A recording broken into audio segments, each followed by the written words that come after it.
اور آخر میں آپ کو سب سے زیادہ خوفناک بات سے آگاہ کریں، یہ خدائی جہاں پر ختم ہوئی وہ مقام زمین کے مرکز کا صرف 0.002% حصہ ہے، یعنی زمین کی لامتناہی گہرائی ابھی موجود تھی اور زمین ابھی کئی درختوں کی منتظر ہے۔ کیا معلوم انسان اس قابل ہے بھی یا نہیں کہ اسے دریافت کر سکے۔ خواتین و حضرات، تحت الذرا یعنی زمین کی تہہ کیا ہے اور اس کے بارے میں اسلامی عقائد کیا ہیں، وہ آپ تک پہنچاتے ہیں۔ کچھ ضعیف حدیثیں ہیں جن میں رسول پاک صلی اللہ علیہ وآلہ وسلم سے سوال کیا گیا کہ زمین کس چیز پر ہے۔ حضرت بن عمر رضی اللہ تعالی عنہ نے سے روایت ہے کہ آپ صلی اللہ علیہ وآلہ وسلم نے جواب دیا کہ پانی پر۔ پھر آپ صلی اللہ علیہ وآلہ وسلم سے پوچھا گیا کہ آپ کے علم میں کہ پانی کس پر ہے، تو آپ صلی اللہ علیہ وآلہ وسلم نے فرمایا سبز چٹان پر۔ پھر عرض کیا گیا کہ آپ کو یہ معلوم ہے کہ یہ چٹان کس پر ہے، تو آپ صلی اللہ علیہ وآلہ وسلم نے فرمایا کہ مچھلی کی پشت پر،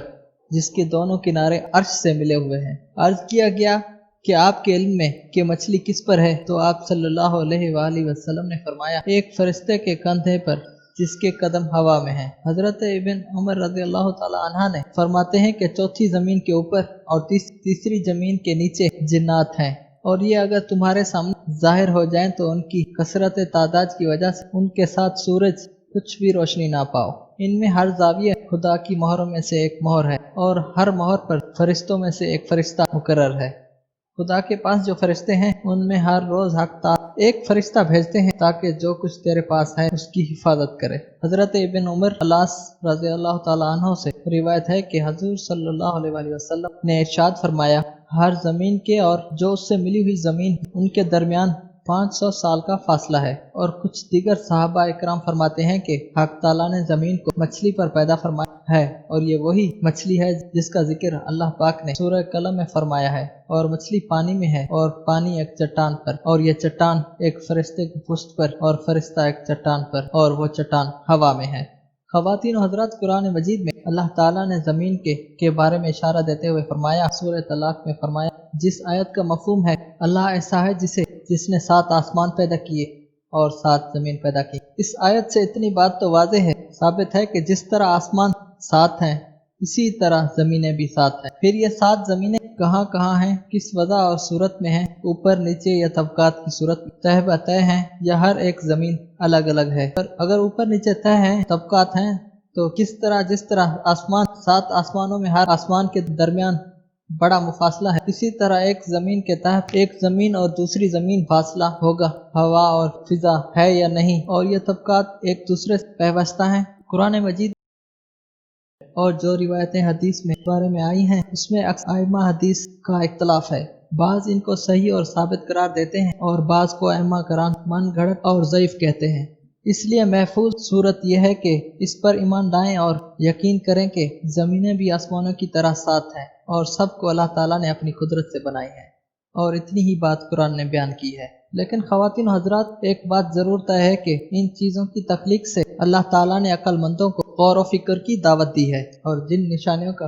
اللہ تعالیٰ نے قرآن پاک میں ذکر کیا ہے ان میں سب سے پہلے زمین و آسمان کی پیدائش ہے۔ کائنات میں غور و فکر دائرہ بہت ہی وسیع ہے، اس میں جتنا تدبر کیا جائے اتنا کم ہے، اور خالق حقیقی کی عظیم قدرت پر ایمان اور یقین میں اضافہ ہوگا۔ آفاق میں پھیلی ہوئی نشانیوں میں غور و فکر دعوت دیتے ہوئے بعض ایسے حقائق بھی قرآن مجید میں بیان کیے ہیں کہ آج صدیاں گزرنے کے باوجود سائنسی علوم ترقی کے دور میں نئی تحقیقات اور انکشافات کے نتیجے میں ماہرین نے قرآن کے بیان کرتا حقائق تسلیم کرنے اور ان کی صداقت کو ماننے پر مجبور ہو گئے ہیں۔ خواتین و حضرات، اس کائنات میں اور خود انسان کی اپنی ذات کے اندر نشانیاں کوئی دیکھنا چاہے تو وہ طب اور سائنس کی ترقی اور ریسرچ میدان میں ہونے والے تحقیقات اور نئے انکشافات کا مطالعہ کر کے اور پھر قرآن مجید پر غور و فکر کرے۔ غور و فکر کر کے اس کی عقل دنگ رہ جائے گی۔ اگر تعصب اور ہٹ فرمی ٹھائل نہ ہو تو ناممکن ہے کہ ان نشانیوں پر غور کرنے والا خالق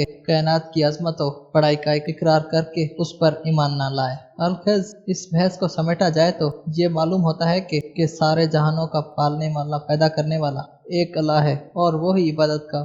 مستحق ہے، اس کے علاوہ کوئی معبود حقیقی نہیں ہے۔ اور یہ وہ حقیقت ہے جس کی دعوت نہ صرف رسول اللہ صلی اللہ علیہ وسلم نے دی بلکہ پچھلے تمام انبیاء علیہ السلام نے اسلام کی دعوت اور آسمانی کتابوں پر اسلامی شریعوں کا اصل یہی وحدانیت ہے، وحدانیت کی تعلیم رہی ہے۔ اور علوم و سائنس چاہے جتنی ترقی کر لے، آخر کار وہ اسی نتیجے پر پہنچیں گے کہ جو باتیں قرآن کریم میں اللہ تعالیٰ نے بیان فرما دی ہیں وہی حق پر مبنی ہے۔ اسی بات پر آج کی ویڈیو ختم کرتے ہیں۔ اگر آپ کو ویڈیو اچھی لگی ہے تو لائک کر دیں اور اپنے دوستوں کے ساتھ یہ معلومات شیئر کریں، اور جنہوں نے ابھی تک ہمارا چینل سبسکرائب نہیں کیا ابھی سبسکرائب کر لیں اور ساتھ ہی بیل آئیکن کا بٹن پریس کر کے آل پر کلک کر لیں،